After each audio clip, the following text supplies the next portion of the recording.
मेरा नाम है रॉबिन सिंह पंवार और अपने साथ फिर से जुड़ चुके हैं इस वीडियो के माध्यम से। तो आज की क्लास में हम पढ़ेंगे OTBI रिपोर्ट्स। तो OTBI रिपोर्ट्स में जाने के लिए हमने सबसे पहले अपने Oracle फ्यूजन की एप्लीकेशन खोल दिया या वेब पेज खोल दिया है। फिर हम सबसे लास्ट में जाएंगे और मैंने जैसे कि आपको बताया था हमें जाना है टूल्स में। टूल्स में जाने के बाद हम जाते हैं अपने रिपोर्ट एंड एनालिटिक्स में भी जा सकते हैं और शेड्यूल प्रोसेस में भी जा सकते हैं। तो हम जाते हैं वेल रिपोर्ट्स एंड एनालिसिस में और रिपोर्ट्स एंड एनालिसिस में हमने क्लिक कर दिया तो एक ऐसा पेज खुलेगा। या तो हम ब्राउज कैटलॉग में जाके भी इसको बना सकते हैं और हम रिपोर्ट्स एंड एनालिसिस में भी बना सकते हैं। तो यहाँ से सिखाते हैं हम क्या करना है आपको। यहाँ पे क्रिएट में जाना है और एनालिसिस में जाना है। जैसे हम एनालिसिस में जाएंगे तो ये एक नई चीज़ खुलेगी फिर से। ठीक है, ये देखो, ये है हमारा सब्जेक्ट एरिया। तो सब्जेक्ट एरिया में हम अपने सब्जेक्ट को चूज़ करते हैं कि हमें क्या चीज़ के लिए बनाना है। जैसे कि हम अभी अगर सर्च करें तो हमें बनाना है ऑर्डर परसेंट डाल सकते हैं क्योंकि ऑर्डर मैनेजमेंट के लिए बनाना है। एक तरीके से सेल्स ऑर्डर हो गया हमारा। वैसे हम यहाँ से नीचे से सिलेक्ट भी कर सकते हैं। हमने वहाँ सर्च मार ही दिया है पर हम सिलेक्ट भी कर सकते हैं। हमें प्रोक्योरमेंट बनाना है, हमें ऑर्डर बनाना है, हमें जो भी बनाना है हम इसे चूज़ कर सकते हैं। क्या हो रहा है, थोड़ा सा टाइम लगा रहा है, ये थोड़ा सा टाइम लगाता है। ऑर्डर परसेंट से सर्च किया, या ऑर्डर नहीं है तो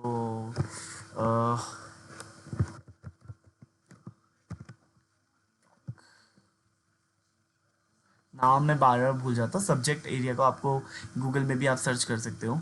चलो कोई नहीं, हम ऐसे सर्च खुद ही ढूंढ लेते हैं। ठीक है, हम इसको स्क्रॉल करते रहेंगे तो ये सारे सब्जेक्ट आएंगे यहाँ पे। हमें कौन सा वाला बनाना है, ये देखो ऑर्डर मैनेजमेंट, और यही ढूंढ रहा था मैं। अब ऑर्डर मैनेजमेंट में हम जब गए तो यहाँ पे ना लाइंस रियल टाइम लिखा है, fulfilment lines real time, header real time, hold real time. हमें इसमें से कुछ वो करना पड़ता है, सिलेक्ट करना पड़ता है। ठीक है, तो हम जैसे कर लेते हैं कि ऑर्डर मैनेजमेंट में हम लाइन रियल टाइम को सिलेक्ट करके यहाँ कंटिन्यू के ऑप्शन में क्लिक कर देते हैं। ठीक है, इसमें रियल टाइम लाइन की इंफॉर्मेशन शो होगी। ठीक है, कंटिन्यू में जैसे ही क्लिक किया थोड़ा सा टाइम लेता है और उसके बाद एक स्क्रीन खुलती है फिर से। ठीक है, तो ये स्क्रीन खुल गई है। तो ये हम हमारा सब्जेक्ट एरिया, मतलब हमें क्या एग्जैक्टली क्वेरी बनानी है। ये एक तरीके से क्या होता है, हमारे क्वेरी बिल्डर है फॉर नॉन टेक्निकल पर्सनस।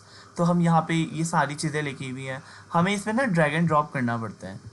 मैं पर्सनली, चलो देखते हैं, एसोसिएटेड प्रोडक्ट में जाते हैं और यहाँ पे हम आइटम का नाम सेलेक्ट करते हैं।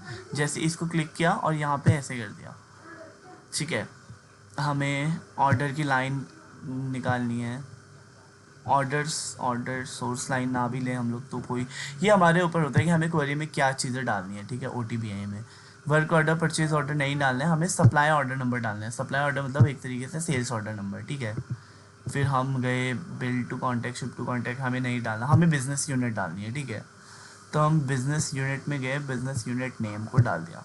अभी हम छोटी सी एक क्वेरी बना के दिखाते हैं कि आपको एग्जैक्टली करना क्या है OTBI रिपोर्ट में। ठीक है, ऑरिकल ट्रांजेक्शनल BI रिपोर्ट्स बोलते हैं इसे। तो हमने ये 5 कॉलम अपने सिलेक्ट कर लिया है क्वेरी में। हम चाहे तो हम बहुत सारे काम कर सकते हैं बट हम इसको डायरेक्ट नेक्स्ट करते हैं। नेक्स्ट किया, अब हमें टाइटल डालना है। टाइटल हमने डाल दिया test 1। ठीक है, और टेबल में हमें जाना है और टेबल रिकमेंडेड करना है क्योंकि यहाँ पे एक टेबल जैसे दिखेगा। ग्राफ में जाके हमें नहीं रखना है और लेआउट हमें टेबल अबव ग्राफ ही करना है। हमें क्या करना है कि अपनी क्वेरी का डेटा देखने के आ भी रहा है तो हम प्रीव्यू में जाएंगे, ऐसे क्लिक करेंगे। जैसे हमने प्रीव्यू में जाके क्लिक किया ये हमें पता चल जाएगा, ये हमारा टेबल इस तरीके से दिख रहा है। अब क्या करना है कि हमें ये जो ये आइटम वाला है ना, क्योंकि इसमें ज़्यादा कुछ है नहीं तो हमें इसे पीछे खिसकाना है। तो इसके लिए हमें क्या करना पड़ेगा, पहले नेक्स्ट में क्लिक करेंगे। ठीक है, अब हमें आइटम को सबसे आखिरी में डालना है, तो ये वाला ऑप्शन होता है सबसे आखिरी में डालने का। ठीक है, जैसे ही हमने इसे क्लिक किया हमारा आइटम नेम सबसे आखिरी में आ गया। ठीक है, क्योंकि डेटाबेस में ऐसे ही पड़ा हुआ इसलिए ये ऐसा आ रहा है। फिर हम करेंगे नेक्स्ट और उसके बाद क्या करते हैं, हम सॉर्टिंग कर सकते हैं। तो सॉर्टिंग हम इन सब में से किसी से भी कर सकते हैं। हम क्या करते हैं, सप्लाई ऑर्डर नंबर से हम सॉर्ट करते हैं। ठीक है, फिर हम क्या है कि हम फिल्टर्स भी लगा सकते हैं। जैसे हम अपनी सिलेक्ट क्वेरी में sort, order by, ascending descending करते हैं वो, और फिल्टर भी लगा सकते हैं। फिल्टर में हमें क्या करना है कि सप्लाई ऑर्डर नंबर का हमें फ़िल्टर लगाना है। ठीक है, इज़ नॉट नल की कंडीशन लगाते हैं हम, इज़ नॉट नल। जैसे हमने इस नॉट नल किया, देखो अब सिर्फ वही वाले ऑर्डर आएंगे जो सप्लाई जिसका नॉट नल है, ठीक है। इसमें हम बहुत सारे फिल्टर्स ऐड कर सकते हैं, सॉर्टिंग टेक्निक्स को ऐड कर सकते हैं, जैसे हम अपनी सिलेक्ट की क्वेरी को बनाते हैं। पहले हमने कॉलम सेलेक्ट किए, फिर हमने फिल्टर्स लगाए, फिर हमने सॉर्टिंग लगाई, और उसके बाद हमने नेक्स्ट किया। अब क्या है, ये कॉलम को फॉर्मेट करने के लिए भी होता है।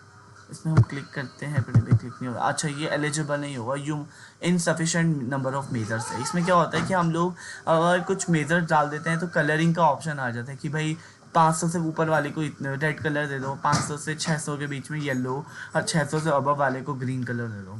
यहाँ पे हम क्लिक कर सकते हैं। इसमें हमने अभी कोई ऐसा कॉलम ऐड किया नहीं है इन जनरल, ठीक है। फिर हम नेक्स्ट करते हैं, ठीक है। अब एनालिसिस का नाम दे देते हैं टेस्ट 1, ठीक है, टेस्ट 1 OTBI, ठीक है। और यहाँ मैंने आपको बताया कि जहाँ आप जिस फोल्डर में आपको सेव करना है, आपको उसको सिलेक्ट करना पड़ता है। तो व्यू टेस्ट में करना है, तो मैंने एक मिनट, व्यू टेस्ट में नहीं, ओके, कस्टम के व्यू टेस्ट में, ठीक है। ये हमने अपना एक फ़ोल्डर बना रखा है टेस्टिंग के पर्पज़ से, कि जो जो हम करते रहेंगे उसकी टेस्टिंग होती रहेगी।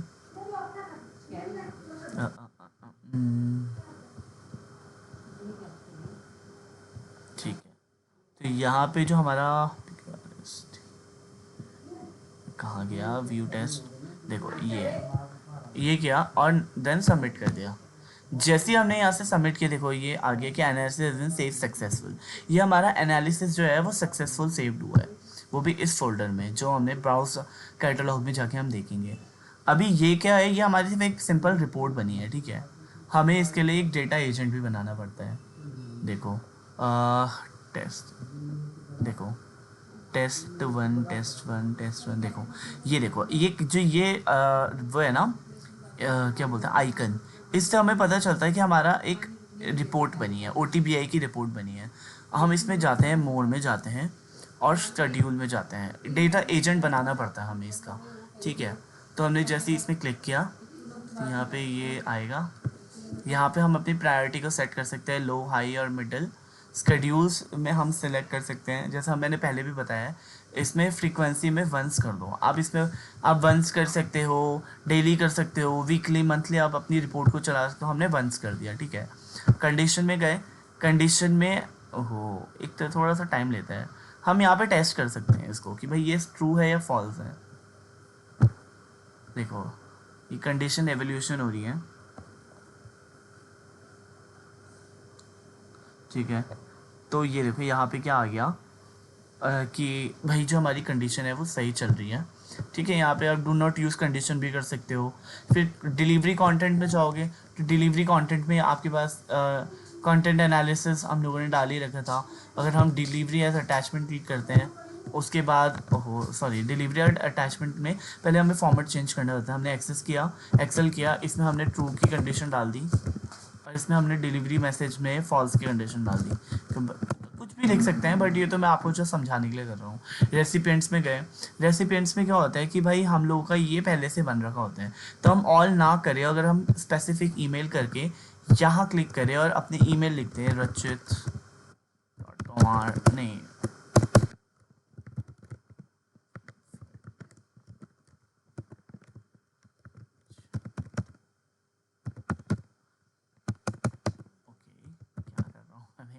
हाँ 15 अपना मैंने ईमेल डाल दिया। इसमें आप बहुत सारे मल्टीपल ईमेल भी डाल सकते हो। डेस्टिनेशन में गए, डेस्टिनेशन में आपने स्पेसिफिक डिवाइस में ईमेल भी सेट कर सकते हो, और एक्शंस में आपको ऐसा कुछ सेट करने की ज़रूरत होती नहीं है, ठीक है। तो ये क्या हो रहा है, एक तरीके से हमारा OTBI का वो बन रहा है, डेटा एजेंट। तो हमने जैसे ही किया उसके बाद सिलेक्ट वो सेव किया शेयर्ड फोल्डर के अंदर से, ये मैंने जैसा आपको बताया ही था, कस्टम के अंदर। ये कस्टम इन द सेंस, या आप कुछ भी बना सकते हो। हमने यहाँ पे कस्टम बना रखे है, कस्टम में आप कुछ भी अलग से अपना बना सकते हो। कस्टम इन द सेंस आपके अपने। व्यू टेस्ट में गए, अब यहाँ हमने टेस्ट कुछ भी नाम से सेव कर सकते हो, टेस्ट 1 OTBI डेटा एजेंट से ही सेव करते हैं इन जनरल। ओके किया। डेटा एजेंट एक तरीके से क्या होता है मैं आपको बताता। अब फिर हम लोग ने जैसे हमने ये किया, हम फिर रिपोर्ट्स एंड एनालिटिक्स में गए, ब्राउज कैटलॉग्स में गए, ठीक है। अब ये डेटा एजेंट बन गया। Data agent in the sense कि आप इसी से रिपोर्ट को रन करोगे। ठीक है। तो जैसे हम ढूंढते हैं तो टेस्ट देखो, टेस्ट बन गया, टेस्ट डेटा एजेंट बन गया। अब ये डेटा एजेंट पे हम रन, जैसे ही हम रन करेंगे ना, रन में क्लिक किया तो ये हमारी रिपोर्ट रन होनी शुरू हो गई। हमें प्रोसेस को स्टॉप करना है, हम यहाँ कैंसिल कर सकते हैं। ठीक है, ये रिपोर्ट हमारी रन हो गई। हम क्या करते हैं, यहाँ पे चेक करते हैं अपना। ओके कई बार आपको कोई अच्छी चीज़ें भी देख लेनी चाहिए। जीमेल में क्लिक किया तो मेरे पे शायद आगे ही हो गया इसका कोई OTP का। ठीक है, ये देखो मेरी बिज़नेस रिपोर्ट आ गई है। एक्सेल फॉर्मेट में मेरी पूरी बिज़नेस रिपोर्ट जो मैंने अभी रन की थी वो आ गई है। 2 बार आई है क्योंकि मैंने वहाँ अटैचमेंट भी 2 बार क्लिक किया था जीमेल में। ये देखो, अगर हम इसे खोल के भी चेक कर सकते हैं। ये मेरा रिपोर्ट का डेटा है, ये देखो ये डेटा है। तो ऐसा होता है हमारा OTBI रिपोर्ट, और उसका एजेंट कैसे बनता है। ठीक है, ये मैंने आपको बता ही दिया है। नेक्स्ट वीडियो में हम आपको और अच्छी अच्छी चीज़ें बताएंगे। तब तक के लिए चैनल को लाइक, सब्सक्राइब, शेयर और कमेंट जरूर करें। चैनल पर नए हो सब्सक्राइब करना ना भूलिएगा। इसी के साथ साथ आप आपको कोई भी डाउट है, कोई भी क्वेश्चन पूछने है तो वो आप कमेंट्स में लिख सकते हो और मैं आपका reply as soon as possible करने की कोशिश करूँगा। चलो तब तक ले बाय, टेक केयर।